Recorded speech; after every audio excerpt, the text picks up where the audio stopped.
Thank you, Siri. I'm not a big fan of wrestling. I don't know if we have any wrestling fans here.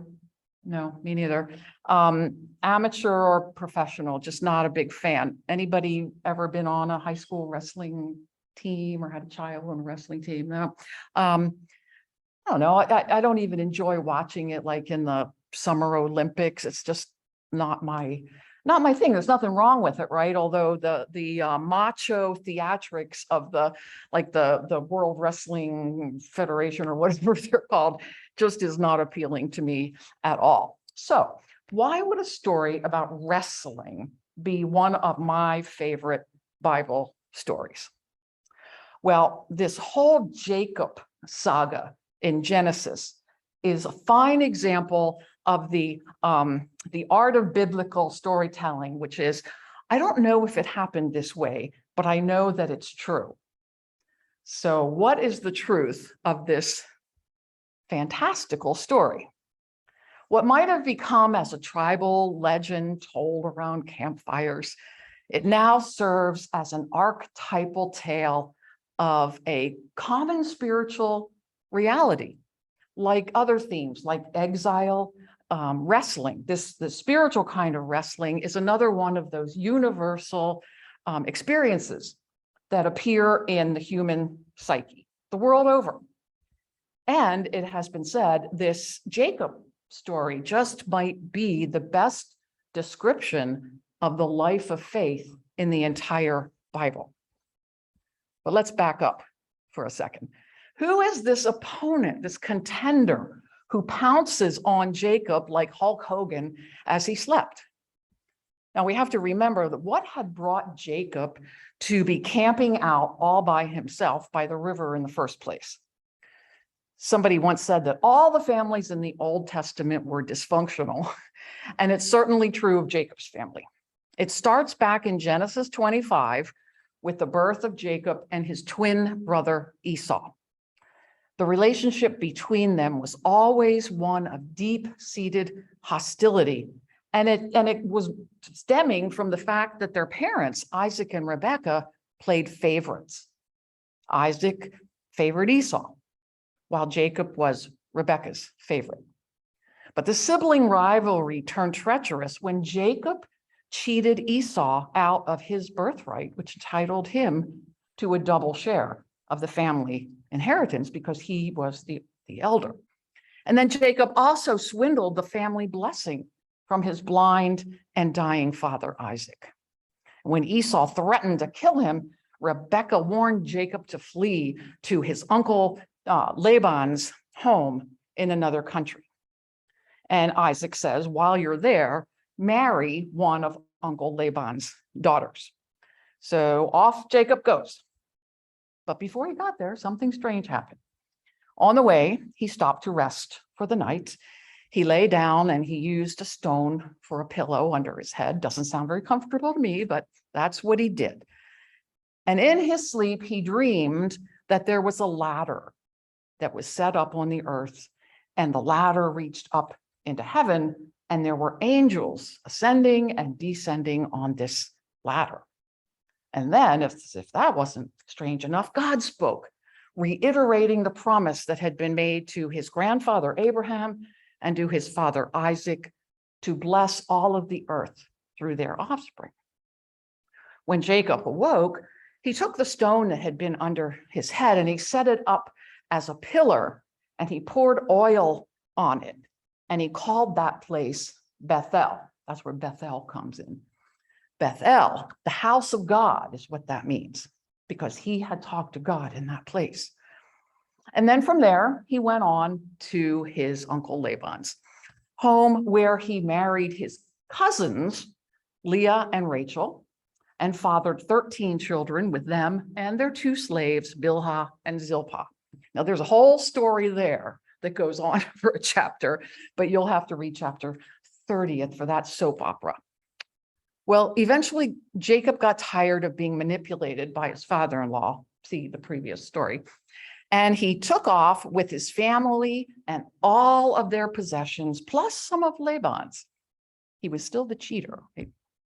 And he sent word to Esau, his brother, that he was coming, and that he had a caravan of gifts to bring him, probably an incentive for his brother not to kill him. When they came to the Jabbok, Jacob sent the women and the children and everybody on across the river, and he hunkered down for the night. Imagine the scene. He's physically exhausted. He is, I'm sure, deeply anxious about meeting Esau. He's alone by the river without any of his worldly possessions. He's powerless, really, to control his fate. He's got Uncle Laban chasing behind him, and he's got Esau in front of him. He really is between a rock and a hard place. The only place for him to turn, really, is directly toward the trauma of his early childhood and his family of origin.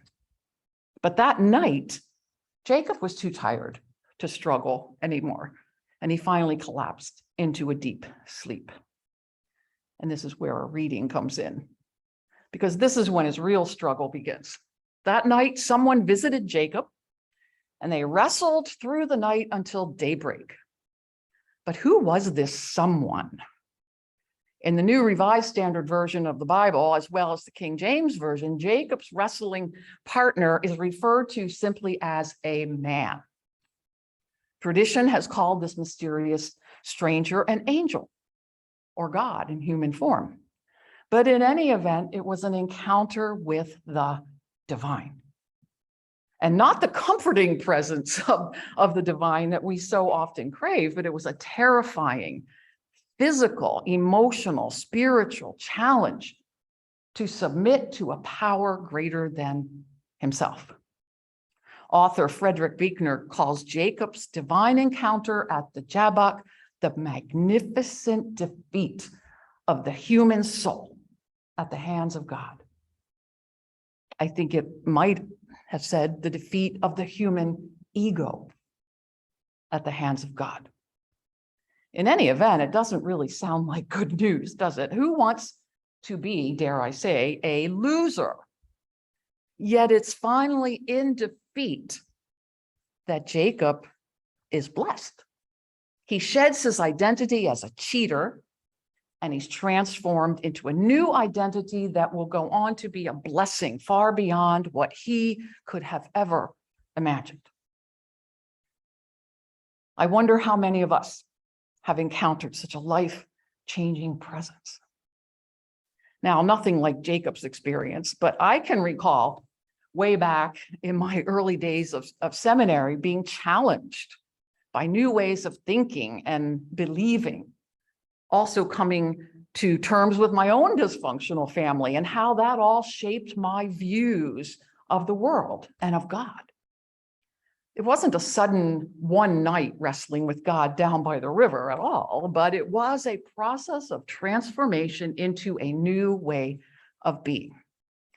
And I remember describing it at the time as feeling like my insides were being rearranged. Sounds bizarre, but it really was almost a physical feeling. As I was searching for an image to go along with this theme today of wrestling, I was drawn to the sculpture that you have in your bulletin because of its physicality, which to me embodied the struggle, the real struggle that spirituality can be sometimes. In the artist's description of it, she says, we often have to wrestle with God to admit the truth about ourselves. In her book, Scarred by Struggle, Transformed by Hope, Sister Joan Chittister also uses the Jacob story as a paradigm for the spirituality of struggle. And she begins with her own story. So we know this isn't just an abstract theological treatise. It's a personal reflection.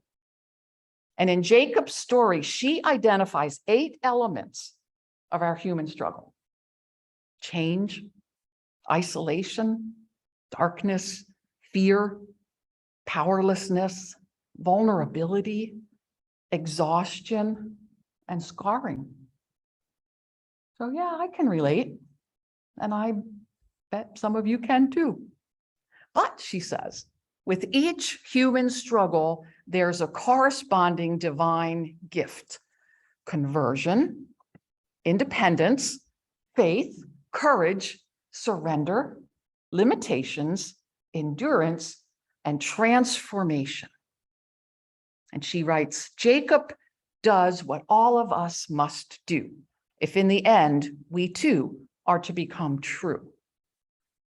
He confronts in himself the things that are wounding him. He admits his limitations. He accepts his situation and rejoins the world and moves on. The end result of the struggle for this cheater and liar was God's blessing. Similarly, psychologist Estelle Frankel writes in Jewish Spirituality Teaching on Emotional Healing and Inner Wholeness. That was a mouthful. I got through that one okay. She says, for the Hasidic masters, the entire cast of biblical characters lives within each of us, representing dimensions of our souls. She says, as a psychotherapist who spent the past 30 years immersed in the study of Jewish myths and metaphors, I've learned that when we go beyond our personal predicaments and locate ourselves within the larger story, we open the doors to sacred dimension and our lives become pregnant with meaning, living embodiments of Torah. We come to experience our lives as resonant with a much greater matrix of meaning in which any transition we undergo, any transition, be it a death, a divorce, an illness, disability, whatever, may initiate us into the larger mysteries of life. As we find reflections of our individual lives in sacred myths, we tend to feel less alone in our suffering because we no longer see our personal struggles as simply personal. We see them as mirrors of sacred processes that occur at all levels of creation at all times. By locating ourselves in the crucible of great myth, we are guided on a journey of transformation. The Inclusive Bible has a similar take in its translation on the universal meaning of this story. In its translation, Jacob's wrestling partner is referred to as simply someone. A footnote explains it this way. The Hebrew in the passage is almost completely lacking in proper names. Each line of dialogue begins, and he said, without any indication of who's speaking. It's a dizzying construction, which gives the reader the idea that Jacob and this other are mirror images of each other. Jacob's, in fact, wrestling with himself, or figuratively wrestling with his twin Esau, whom he's about to confront. And indeed, in the next chapter, Jacob says to Esau, seeing your face is like seeing the face of God. So if Estelle Frankel is right, and we can begin to see ourselves in this sacred story of Jacob, then perhaps we can begin to see that our wrestling partner is indeed our own very selves. For what are we, if not reflections of the divine, made in God's image? And what are we to each other, if not reflections of the divine, made in God's image? I'm going to take a wild guess and say that each and every one of us has at some time or another had some kind of struggle, past or present, and we will have more of them in the future. What we can learn from Jacob, along with his epic story, his wrestling match, is his persistence in obtaining a blessing from the experience. Like the widow in the gospel who won her case by her unflagging tenacity. We too are emboldened to demand a blessing, even though we have to understand that, like Jacob, we may walk away from the experience with a limp or a bruised ego. Yet in our magnificent defeat, we then are transformed to be a blessing beyond, far beyond what we could have ever imagined. Locating ourselves in this sacred struggle, we can begin to see reflections of our world's struggle as various branches of the human family wrestle with one another. Maybe this blessing can nourish us as we make our presence known to our fellow wrestlers, if only to remind ourselves that we're all in this together, and that in the end, it is something greater than ourselves that will bring us that for which we truly long. The poet Maya Angelou wrote a poem called Touched by an Angel, not specifically about this story, but it seemed to me to express what Jacob and we might feel after a time of such intense spiritual wrestling.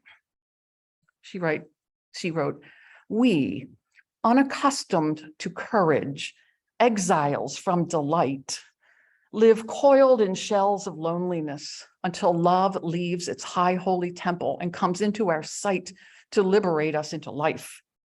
Love arrives, and in its train come ecstasies, old memories of pleasure, ancient histories of pain.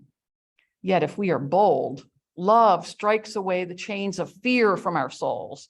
We are weaned from our timidity. In the flush of love's light, we dare to be brave. And suddenly we see that love costs all that we are and will ever be. Yet it is only love which sets us free." Amen.